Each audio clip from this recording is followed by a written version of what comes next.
Here lies Microsoft. What the Office. Today we are gathered here to say goodbye to the one and only Windows 8.1. Now, back in 2013, Microsoft released Windows 8.1 to the public, and not even 10 years later, it is dead with today's January 10th Patch Tuesday update. And so today, we're here to celebrate the life of Windows 8.1. You might remember that on January 14, 2020, that Windows 7 also lost support. However, today, it's officially losing ESU support, which, if you know what that means, basically it's extended updates for enterprise users who have volume license keys. So those are going out of support today also. And unfortunately, there is no ESU option for Windows 8.1 for any of you 8.1 lovers. You guys really have to upgrade to Windows 10 or get a new PC with Windows 11. You guys really don't have much of a choice, unfortunately, unless you'd rather be on an out-of-date operating system, which I know a few of you guys would probably do. But point is, goodbye Windows 8.1. I personally will miss it, and I'm not saying this is like, oh, Vista, I'll miss Vista. No, I will personally miss 8.1, not Windows 8. 8.1 can burn. It already burned in like 2016, but for me, I used 8.1 for a long time. In fact, it's my primary OS in 2018 for like half the year on my Acer, because I was getting sick of Windows 10. I always had dual boots of Windows 7 and 8 for some reason. I always had a dual boot. It was either 7 or 10, 7, 8. And by the time I actually replaced the Acer, my primary operating system was Windows 8.1 and Windows 7, but mostly 8.1 because my sound partition killed itself. And so that was really sad about, 7 dying. But the worst part, the funny part is my HP laptop, my DA002DX, which I did fix. Actually, I was thinking, I want to downgrade something to Windows 8. Did I ever do it? Is it even possible? That's not the point. The point is today we're commemorating Windows 8.1 and its love by being people's second certain operating system compared to 8. And some criticism, I will say, well deserved. Others, maybe not so much. And of course, Windows 8 and 8.1 are basically two different things. Think of Windows 98 first edition, second edition, different OSs, but basically the exact same thing. So 8.1 didn't entirely bring anything new, but it also brought back some features we all hated Microsoft for. And so today, we're going to go into that. Okay, so interestingly enough, it decides it wants to work after it reboots itself. So, whatever. So we all saw our fancy color, that's not a big deal. So we're going to quickly set Windows 8.1 up real quick and turn all of these lovely things off. So I don't know what happened.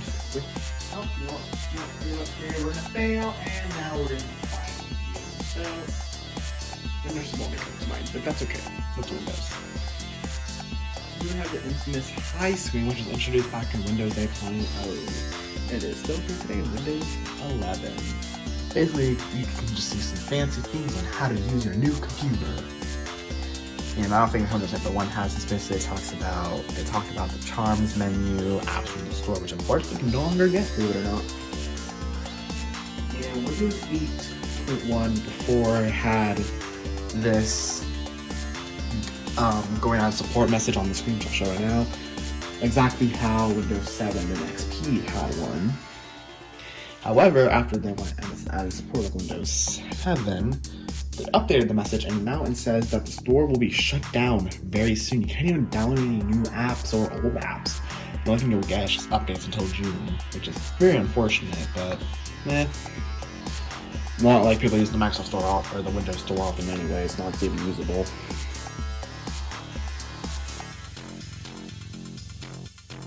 Here we are on our Windows 8.1 desktop right here, and yes, the screen looks weird. That's okay. We'll see if we can even adjust it to be a bit better.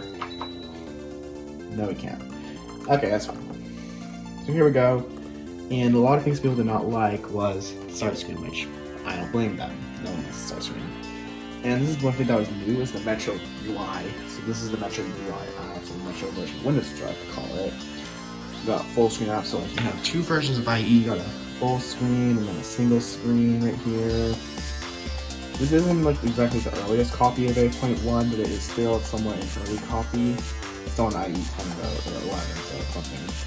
However, point being, 11 or 8.1 really did bring a lot of interesting stuff. I like it as a middle ground for Windows 7 and 10. I would obviously it's before Windows 10, but it's like a middle ground of new and old, so that's one thing I did like about it. I'm one of like the few people who actually enjoyed the start screen, and even though a lot of people chose to stay on 7 or go from 7 to 10, the few people who were on 8 could opt to get a classic shell, or now known as open shell, or other third-party applications to get your beloved start menu, your start menu back. Not the screen, just the menu. But yeah, I will say I like 8.1 for its speed and reliability on older computers, especially ones with hard drives. And yeah, this is gonna be a short video, but I will miss 8.1. Go ahead and rest high up with Clippy, your Office friends, your Windows 8 brother, Windows 7 siblings, etc. So I will say Windows 8.1 was very cool, and even if you think you want to use it, apps are dropping it. A lot of apps are starting to, especially web browsers like Chrome and even Microsoft Edge have dropped it starting in the version 109, and that's for Chrome and Edge 109 because they're both based off Chromium. So those are both dying. However, I'm sure there'll be some sort of alternative in the future, but in the meantime, thank you 8.1 for just being amazing. And with that, thank you guys for watching. See you guys next week. Bye.